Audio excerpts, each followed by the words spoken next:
Hola, ¿cómo están? Soy Alessandro. Me han escrito distintos mensajes preguntándome si esta vacancia es o no es constitucional, así que quédate porque he preparado algo especial para que lo puedas entender con todo el detalle del caso.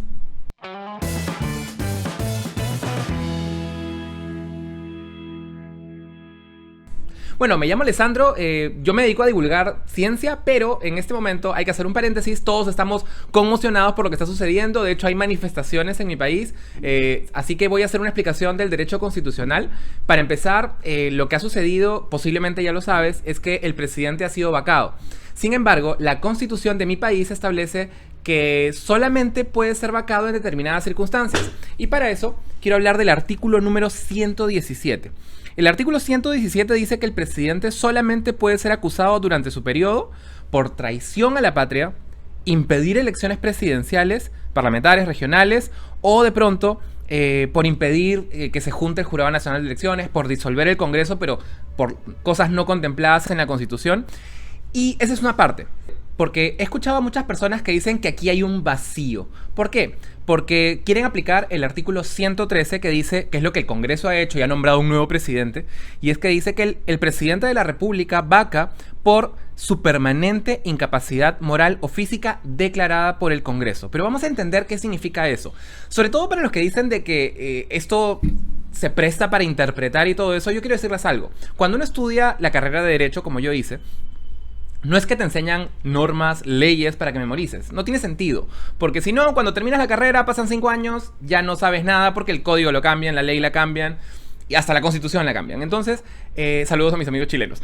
Entonces, eso no es lo que uno estudia. Uno estudia interpretación, jurisprudencia, doctrina, las corrientes, las teorías del derecho, de la hermenéutica jurídica. Entonces, uno aprende cosas como cómo llenar vacíos. No puedes decir que hay un vacío en la Constitución y ya. Hay distintas cosas detrás de eso. Hay la interpretación sistemática de integración de las normas. Entonces voy a hablarles un poquito de eso, pero voy a hablarles de manera muy detallada y con muy pequeños pasos para que entiendan de qué se trata. Algo importante es que nosotros no podemos leer la Constitución de manera literal. Eso, para nada. Solamente hay 2 normas que se leen de forma literal, la norma penal y la norma tributaria. Y eso es en beneficio de la ciudadanía. Porque tú tienes derecho, todos tenemos derecho a entender con una simple lectura qué es un delito o qué específicamente, qué hecho constituye, qué acto constituye un delito. Igual con temas tributarios. Para poder pagar impuestos tenemos que tener claro qué es lo que está grabado por los impuestos. Entonces, esas son las únicas 2 normas que se leen literal. Todas las demás normas, digamos, implican una cierta interpretación del lector, nombres en palabras técnicas, algunos conceptos detrás. Entonces voy a hablarles un poco de eso y les prometo que va a quedar bastante más claro. Entonces estamos de acuerdo que las normas se tienen que leer de una forma que sea que los artículos, que los distintos dispositivos de cada norma sean armoniosos, tengan lógica. Entonces, ¿qué dice el artículo 114? El ejercicio de la presidencia de la República se suspende por incapacidad temporal del presidente declarada por el Congreso o hallarse sometido en proceso judicial conforme al artículo 117 de la Constitución. ¿Esto qué quiere decir? De que en los 4 ejemplos que pone, bueno, los 4 escenarios que pone la Constitución, que es traición a la patria, disolver el Congreso por formas no previstas por la Constitución, impedir que se reúna el Tribunal Constitucional o impedir las elecciones, en esos escenarios lo que debe suceder es que sí, te pueden denunciar, te pueden procesar, te pueden sentenciar, pero previamente a eso, ya una vez que está el proceso judicial en marcha, el Congreso te puede suspender. Entonces, te suspende, pero eso no quiere decir de que te vaca. Recién tiene que haber una sentencia para que suceda lo que dice el artículo 113, que abajo de la incapacidad moral dice destitución tras haber sido sancionado por alguna de las infracciones mencionadas en el artículo 117 de la Constitución. Entonces, pongámonos en distintos escenarios para que entendamos bien cómo se podría interpretar armoniosamente la Constitución. Imagínese un presidente que hace un golpe de Estado o que de pronto vende información y armas a un país distinto. O sea, es un agente doble, no, es un espía de una nación extranjera. En esos casos, lo que va a suceder es que este presidente que con fusil en mano cerró y disolvió el Congreso, lo que va a suceder es que alguien lo denunciará penalmente, el Congreso se reúne en otro lugar, en otro momento, y suspende suspende al presidente, ni siquiera puede vacarlo, no puede removerlo del cargo, va a suspenderlo. Cuando haya una sentencia contra el presidente que disolvió el Congreso, que vendió información a un país extranjero, que impidió que se reúna el Jurado Nacional de Elecciones, que impidió las elecciones, ese presidente va a ser suspendido. El Poder Judicial hará su trabajo porque su función es de procesar al presidente, y cuando haya una sentencia, el Congreso, ¿qué hará? Lo destituye, lo saca del cargo. Entonces, en el escenario que están planteándonos ahora, se le ha vacado, el juez ha sido el Congreso, ha sucedido muy rápido, entonces no es un escenario muy congruente. ¿Por qué? Porque un presidente que, por ejemplo, están diciendo de que incapacidad moral significa que mintió varias veces y parece que es culpable. Bueno, de pronto puede ser, no lo sé. De eso se encargará la Fiscalía y el Poder Judicial. Pero el Congreso no tiene la capacidad de evaluar eso, no tiene la función. Están atribuyéndose el evaluar ese escenario que no debería ser evaluado por ellos. ¿Por qué? Porque los delitos comunes no están contemplados en la Constitución. El presidente tiene completa inmunidad sobre eso. ¿Y por qué lo hace? Porque imagínense, cuando un presidente asume, podría recibir denuncias, podría recibir, ser procesado en una infinidad de procesos. De hecho, un profesor que también es un amigo mío de la universidad, asumió en un momento, hace años, no van a hallar quién es posiblemente, pero asumió el cargo de presidente de la ONP, del Organismo Nacional de Pensiones. Él nos cuenta que, bueno, sí, fue publicado su nombramiento. Antes de llegar a la oficina, a su oficina en la ONP, ya tenía denuncias penales. O sea, imagínense el presidente. Sería ingobernable. Un presidente no podría ejercer el cargo. Tendría que estar respondiendo permanentemente todas las denuncias que, pues, por un u otro motivo, ponen en su contra. Entonces, para salvaguardar la institución de la presidencia, no se le puede denunciar. Tienen inmunidad. Por lo tanto, solamente en estos 4 escenarios se le puede denunciar y se suspende. El Poder Judicial hace su trabajo y después se le destituye. Entonces, ¿qué significa la vacancia por incapacidad moral? Ahora lo vamos a ver.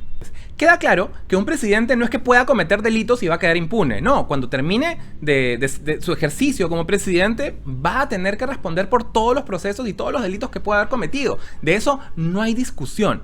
Pero sobre la incapacidad moral, ya hay alguien que nos ha hablado, voy a leerlo. ¿Qué nos dice el profesor Leiser León Hilario? Dice que el término de incapacidad moral es una herencia del derecho francés, voy a leerlo en español, incapacité morale, que tiene influencia del derecho canónico. Y tienes todo el sentido, porque si nosotros analizamos cuándo apareció este dispositivo de incapacidad moral, esto apareció, como nos dijo el propio abogado Natalian Primo en una entrevista hace unos días, que he visto que se ha viralizado mucho su entrevista, y él dice de que no se trata del derecho canónico. Bueno, yo voy a decirle que sí se trata. ¿Y por qué? Porque el término moral, en este caso, es un término anacrónico.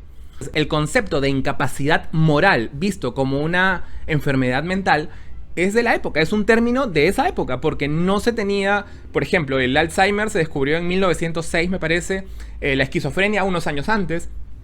El primer tratado de enfermedades mentales fue en 1858. O sea, en este momento no existía un concepto de lo que era la incapacidad mental propiamente. ¿Cómo se le llamaba? Incapacidad moral. Entonces, la Constitución recoge ese concepto y en la Constitución de Huancayo establece en el artículo 81: la presidencia de la República vaca de hecho por muerte o por cualquier pacto que haya celebrado contra la unidad e independencia nacional, y de derecho por admisión de su renuncia, perpetua imposibilidad física o moral y término de su periodo constitucional. Entonces, lo debemos leer como un problema mental, un problema psiquiátrico. Y eso continúa. La siguiente constitución, la de 1860... No, perdón, la del 56, esta es la del mariscal Ramón Castilla, la primera. El Poder Ejecutivo, artículos 83, inciso 2, por incapacidad moral o física. Entonces, lo rescata.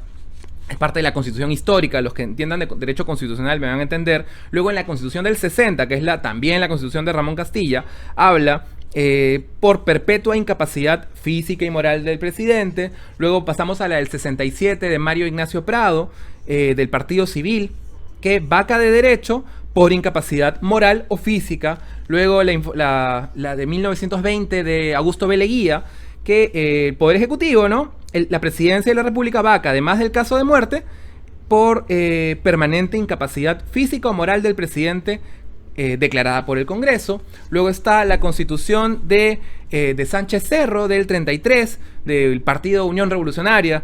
La Presidencia de la República vaca, además del caso de muerte, por permanente incapacidad física o moral del presidente declarada por el Congreso. Luego podemos pasar a la Constitución del 79, que también, la del 79, la Presidencia de la República vaca, incapacidad moral o permanente incapacidad física declarada por el Congreso. La del 93, la vigente, incapacidad temporal del presidente declarada por el Congreso. Ahora, ¿cómo debemos leer esto? Porque esa es la gran pregunta. Quizás no te quedó claro. Nosotros tenemos una corriente libertadora, las constituciones de Latinoamérica se parecen bastante. Entonces vamos a analizar qué es lo que sucede con las distintas constituciones. O sea, porque de pronto hay otros países que pueden tener dispositivos parecidos, cuanto menos. ¿Qué dice la Constitución de Ecuador? La Constitución de Ecuador nos dice en el artículo 167, inciso 4, el presidente de la República cesará en sus funciones y dejará vacante el cargo en los casos siguientes, que es el inciso 4, por incapacidad física o mental que le impida ejercer el cargo, legalmente comprobada y declarada por el Congreso Nacional. Entonces, ya vimos que la de Ecuador habla de una incapacidad física o mental, siempre lo pone junto. Interesante. Ya es más moderna, por cierto, la Constitución de Ecuador es bastante más reciente. La Constitución esta es de Chile. Si por impedimento temporal, sea por enfermedad, ausencia o territorio u otro grave motivo, habla de impedimento temporal, sea por enfermedad, o sea, generaliza física y mental. Ahora, ¿hay alguna otra constitución? Sí, está hasta la de Venezuela, que habla de incapacidad física y mental en el artículo 233. Vamos a, esta sí la tengo, la Constitución de Colombia. La Constitución de Colombia, que recordemos, este es del año 92. Esta fue la que integró al M-19 y al EPN, que es el Ejército de Popular Liberación. Ok. El artículo 194. Son faltas absolutas del presidente de la República su muerte, su renuncia aceptada, la destitución decretada por sentencia, la incapacidad física permanente y el abandono del cargo, declarados estos últimos por el Senado. Entonces, habla luego de faltas temporales. Entonces, ¿qué país de Latinoamérica, que somos del mismo grupo, por así decirlo, de mismas corrientes muy parecidas a nivel legislativo, qué países también tienen la posibilidad de que el Congreso vaque de manera al presidente por incapacidad moral? Ninguno. Entonces, ¿de dónde lo sacamos? O sea, si nosotros lo tenemos desde 1839, de las mismas corrientes libertadoras de Simón Bolívar y de don José de San Martín, y ninguno de ellos tienen esa herencia, ¿de dónde salió? Lo que pasa es que ellos ya la corrigieron y ellos ya lo pasaron a incapacidad física y mental. Nosotros nos hemos quedado con ese término que la historia nos dejó. Pero entonces, ¿existe o no existe la incapacidad moral? Nosotros ya tenemos un precedente. En el 2000, Fujimori fue cesado, fue vacado por incapacidad moral. Pero en el 2003, el Tribunal Constitucional dio un fallo al respecto. ¿Qué es lo que dijo? Les voy a leer. El Tribunal Constitucional exhorta al Congreso de la República a legislar un procedimiento y la necesidad de una votación calificada para poder declarar la vacancia presidencial por la causal prevista en el inciso 2 del artículo 113 de la Constitución, a efectos de no incurrir en aplicaciones irrazonables de la referida disposición constitucional. Invita que regulen el tema. Entonces, el Tribunal Constitucional ya reconoció que existe una aplicación irrazonable de este dispositivo, de este artículo. Por lo tanto, invita al Congreso para que lo regule. Pero el Congreso no lo hizo. Lo único que hicieron fue crear un procedimiento, fue establecer 1, 2, 3, cuáles son los pasos para seguir este procedimiento, que es el artículo 89A del reglamento del Congreso, que no se los voy a leer, pero básicamente son los pasos, más no especifica qué es la incapacidad moral. Sin embargo, voy a regresar a Natalia Imprimo. Él dice que no existe, que la incapacidad moral está bien aplicada. Yo le digo, no está bien aplicada. Y para eso tengo el anteproyecto que él menciona y él nunca ha desconocido, que él mismo me entregó cuando yo fui al Congreso por invitación suya, en el año 2003. Este es el anteproyecto de ley de reforma de constitución, del 2002, que a mi parecer era completamente irregular. El Congreso no es un poder constituyente, solamente tiene permiso para modificar ciertos dispositivos, pero no tenía las atribuciones entregadas por el pueblo para cambiar la Constitución. Pero vamos a hablar de qué es lo que ellos propusieron. El artículo 189, y él lo recordó en esta entrevista, habla de que ellos añadían que la presidencia de la República vaca por, inciso 6, conducta incompatible con la dignidad del cargo o incapacidad moral. Pero lo que se olvidan de mencionar aquí es que sí separan, o sea, reconocen que hay un error en la norma, o hay un error histórico de no cambiar, de no actualizar ese término anacrónico, y establece el inciso 5 y lo pone todo junto. El presidente, o sea, la presidencia de la República vaca por incapacidad permanente física o mental declarada por el Congreso previo dictamen médico, como otras constituciones lo hacen. Entonces, ya juntan permanente física o mental. ¿Por qué lo separa? Porque lo que él llama incapacidad moral lo ponen en un inciso aparte. ¿Por orden? No, porque reconoce que cuanto menos, según él, hay dos escenarios. De que sí, la incapacidad moral se refiere a la incapacidad mental, pero además reconoce este escenario del año 2000, de que el presidente fue vacado ¿con qué escenario? O sea, recordemos el año 2000, la gente estaba en las calles, habían evidentes, casos de corrupción que ya se habían puesto a la luz pública, de que el Congreso estaba colapsado, estaba lleno de gente que era corrupta, pero que hasta en ese escenario se dieron cuenta que tenían que hacer algo al respecto. Y conocemos lo que sucedió después con el gobierno de transición. Pero en el anteproyecto que él mismo presenta, reconoce que existen esos dos escenarios y que había que corregirlo. Y que sí, reconoce que es incapacidad mental. Porque si no, no lo hubiesen puesto en el mismo inciso. O al menos esa es mi interpretación. Lo dejo a consideración de ustedes. Ahora, ¿qué dicen los catedráticos de Derecho Constitucional de la Pontificia Universidad Católica del Perú, que se han manifestado con un comunicado a la opinión pública? Ellos han dicho, primero, que los votos no son suficientes para que esta vacancia sea legítima.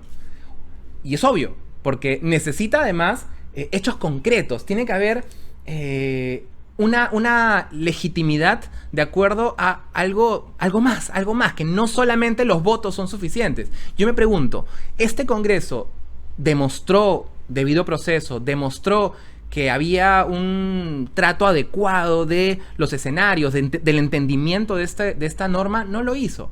Fue completamente subjetiva, fue completamente hepática y no el único acto con el cual permitieron que el presidente se defienda fue invitarlo a una audiencia. Estamos hablando de, en un día, vacaron al presidente. Y eso no, como ya les expliqué, la Constitución no contempla eso, porque el presidente no puede ser acusado y menos juzgado, condenado en un día por un delito común.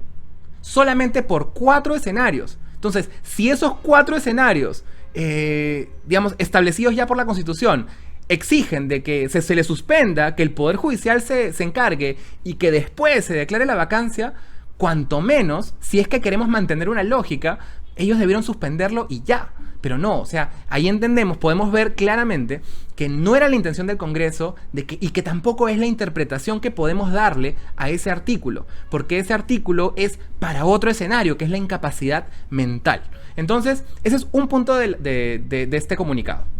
El segundo punto de este comunicado habla de la velocidad de este proceso de vacancia específicamente. Porque ¿cuál era el apuro? ¿Por qué no esperaron a que el Tribunal Constitucional establezca cuáles son los límites de la vacancia? por incapacidad moral. O sea, ¿por qué se apuraron? ¿Por qué no esperaron? Entonces, ahí ya hay una irregularidad. Porque inclusive si fue correcto aplicarlo, digamos, por algo así, hubo un evidente abuso del derecho. O sea, el poder legislativo no tiene esa capacidad, pero inclusive si la tuviese, tiene que ejercerlo de manera congruente y respetando el derecho al debido proceso, en este caso del presidente y la presidencia del país. Entonces, porque hemos empezado una crisis debido a ese abuso del derecho. Inclusive en el supuesto que yo niego de que esa sea una posible interpretación del artículo constitucional. En el punto 3, sí, este comunicado establece que hay una aplicación irrazonable de la incapacidad moral permanente, que es lo que les he explicado. En el artículo 4 establece que algo muy interesante, y es que es ilegítimo nombrar ahora a los magistrados del Tribunal Constitucional. Porque es increíble que justo en este momento, cuando ya tomaron el Poder Ejecutivo, ya pueden nombrar a los miembros del Tribunal Constitucional. O sea, el día siguiente lo pusieron en agenda. Y esto demuestra cuál es el interés real. O sea, si ya tienen el Ejecutivo, manifiestamente han dicho que el Poder Ejecutivo ya no los va a estorbar ni los va a amenazar con llevar al Tribunal Constitucional. O sea, ¿por qué llevarías un caso, una ley, un proyecto de ley o una ley aprobada al Tribunal Constitucional? Porque es inconstitucional. Esto no es una amenaza, ese es un control de la constitucionalidad del país. Entonces, pero si ya manifiestamente están diciendo que queremos hacer simplemente lo que nos viene en gana, lo que se nos ocurre, los españoles tienen frases lindas para esto, entonces, ¿por qué cambiar a los magistrados? Porque bien, si ya tienes a un ejecutivo a la medida, tener a un Tribunal Constitucional a la medida es una posible interpretación, es lo que me parece a mí. Así que eso también lo recogen en este informe, en esta carta pública. Entonces, ¿cuál es mi interpretación de cómo se debe leer este artículo? Yo sí coincido de cierta forma en lo que el anteproyecto de esta reforma constitucional del 2002 quería hacer. Sí, yo creo que históricamente hemos visto lo que pasó en el año 2000, pero fue un escenario muy específico en el cual el presidente de la República había cometido actos, era algo muy tangible, y la gente estaba en las calles, la gente reconocía que habían actos de inmoralidad y el país se tornó ingobernable. ¿El país era ingobernable cuando hicieron la vacancia? No. O sea, no fue como en el año 2000 la marcha de los 4 suyos, donde la gente no paraba de protestar, donde la gente no reconocía a Fujimori como el presidente, no reconocía las elecciones. Entonces, esos videos que salieron, esa manifestación popular, demuestra lo que podría llamarse una incapacidad moral permanente para gobernar. Es una interpretación que del todo no me satisface, simplemente es una interpretación histórica. Yo me quedaría solamente con la incapacidad mental, yo creo que es más que suficiente. Habrán motivaciones por las cuales se usó de esa forma en el año 2000, pero tampoco me despeina decir que en el año 2000 se aplicó mal, es lo que pienso. Entonces, pero bueno, esas serían las dos acepciones o las dos posibilidades, ¿no? O sea, entonces no es simplemente una vacancia por incapacidad moral, sino que tienen que haber ciertas circunstancias que el Congreso se negó a establecer. Esto ha sido mi análisis. Quizás no te sientas tranquilo como para salir a protestar, como algunos vamos a hacer, pero no hay problema. Puedes hacerlo desde tu casa, puedes golpear tu cacerola, puedes levantar tu voz en protesta, puedes compartir este video, puedes ponerle like y compartirlo para que más personas entiendan mejor por qué esto ha sido inconstitucional, por qué es un golpe de Estado y por qué nos han robado la democracia. No voy a entrar en detalles sobre el primer ministro, el presidente, el Consejo de Ministros que acaban de nombrar.